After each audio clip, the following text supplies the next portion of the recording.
Welcome back to Nocturnal Nightmares, your ultimate destination for the darkest and most chilling tales. Tonight, we are diving deep into a story that will send shivers down your spine and make you question every shadow in your room. So, dim the lights, get comfortable, and prepare yourself for a journey into the heart of terror.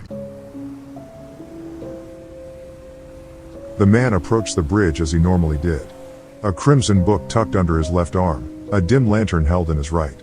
His eyes alighted on the young woman perched on the steel guard. A slight breeze rustled her dark hair. As the man stepped closer, his soles clicking against the asphalt like a freshly shod horse, the woman froze. The light danced over her features, etched into a primal mask of embarrassment. The man didn't seem to take notice of the pained look. He simply cleared his throat and stared out over the edge of the bridge.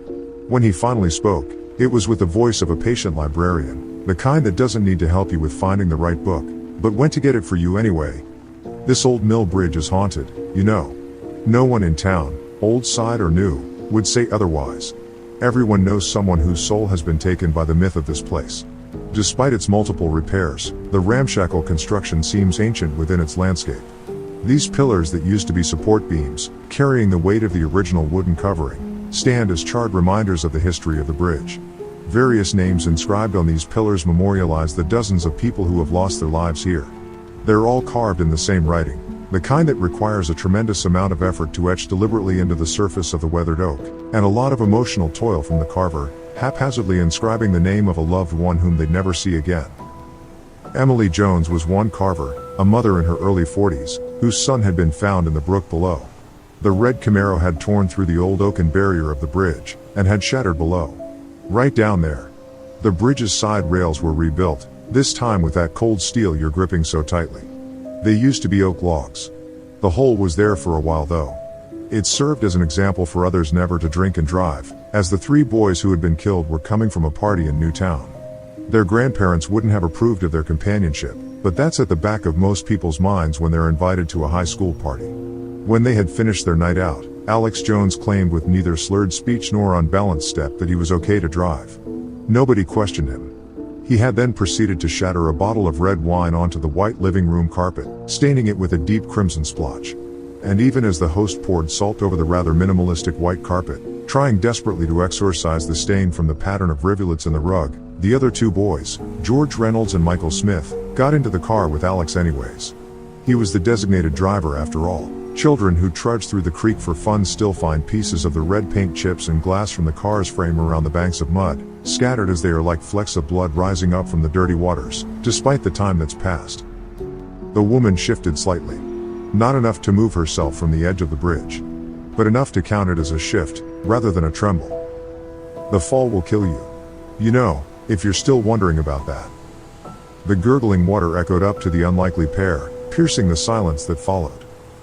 Underneath the bridge are solid walls of rock, with mud banks that never quite touch near the edge of the creek, and of course, the pillars of concrete and steel that support the old bridge. The bridge creates a cavern that children can spend hot summer days under, the kind of day when you so much as step outside and your clothes are already stuck to your body in slick sweat, and drinking a glass of ice water seems like a blessing from on high. They would play in the thick air that settled in that creek bed, even though parents would warn them of it when it seemed like rain. The waters rise quickly underneath the bridge and you might be carried off like Evelyn Rose, they'd say, but children don't listen. When Newtown was first coming into its own right as part of Old Town, there was a rigidness when the children played. The children knew they looked different from one another, and while Old Town parents whispered fiercely to their children when they came home about the troublemakers across the creek, it didn't stop them from returning. The bridge wasn't there yet, just the 2 banks of stone that created a miniature canyon to be explored.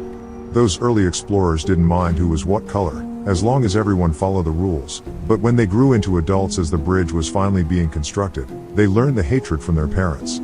Perhaps it was one of them who carved Genesis 1:21 underneath the bridge into that stone, but there's no clear way of knowing. Covered in moss and skittering creatures that were slimy to the touch, the inscription seems ancient at this point, as if it were a secret from the gods of old, which had lost all real meaning connected to the reality of the bridge. It's just a part of the legend now. It's surprising that such an ill-omened structure exists here at all.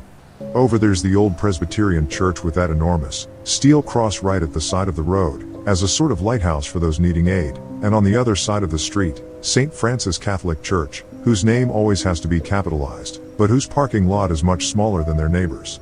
Across the creek, on the new town side, is the Black Baptist Church, and you'd almost miss that it was a church if you didn't see the single wooden cross that stands unornamented along the driveway. We're right between three churches. Don't let them scare you though, you won't be sitting on hallowed ground here. The churches being spoken about had no lights on in their windows. The buildings were dark, shadowy structures looming in the distance, the only light being a single spotlight aimed at a large steel cross. Moments passed filled with only the slight gurgle of flowing water. When the original concrete foundations had been poured, a series of young women in the community had gone missing. No ransom notes were ever posted, and not a single one of the 7 had ever been found.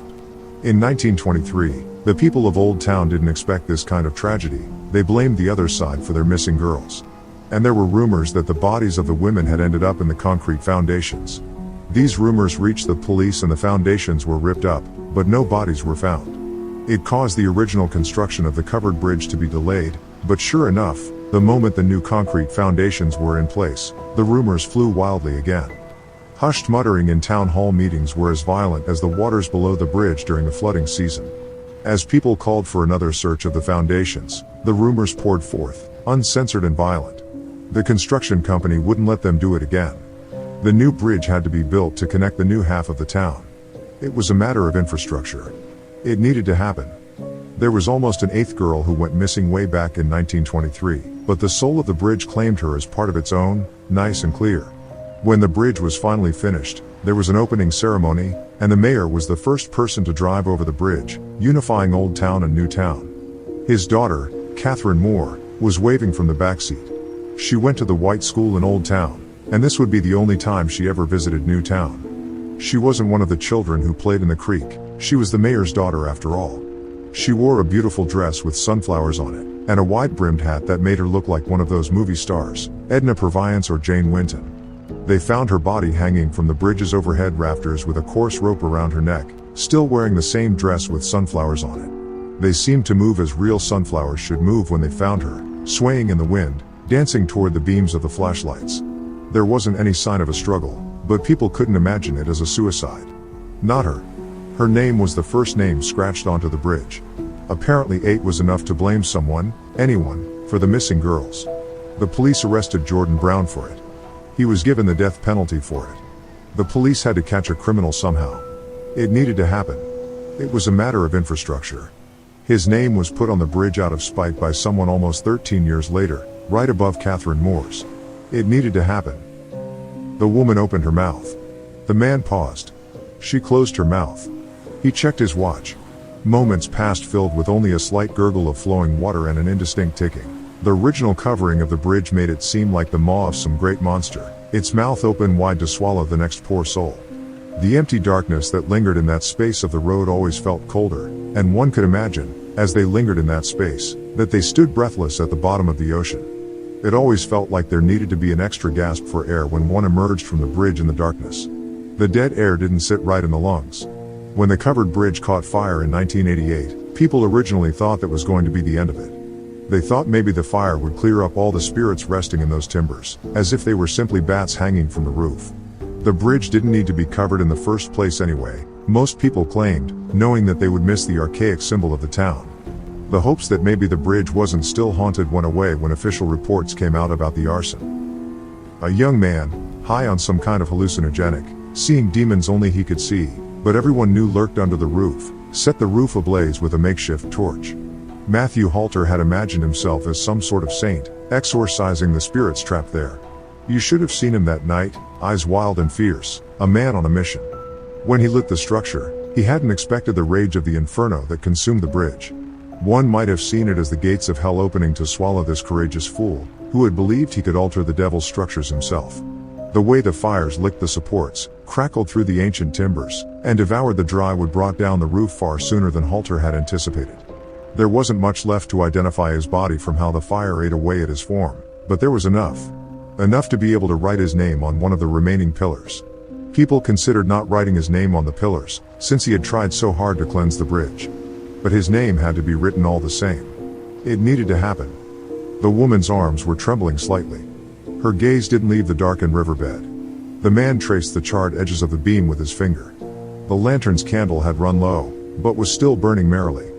He opened his crimson book, and began leafing through the pages. They are thinking of rebuilding the bridge. Just starting over. It won't happen, of course, because it's the only real connection between the two parts of town for a ways. It's hard to create a detour that takes you 10 minutes in another direction. But, the idea is there.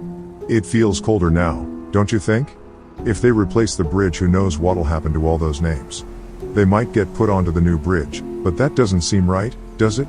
For all those names to be lost like that? So, back up a bit, won't you? I don't know what might happen to your name. Moments passed. The river gurgled below. In the distance, far from the bridge, a light shone up onto a steel cross, casting its shadow into the sky. There was an indistinct ticking, and the sputtering of a candle. And majestically, like some great whale breaching the surface of the waves, the woman clambered over the rail in one slow motion. And a crimson book snapped shut.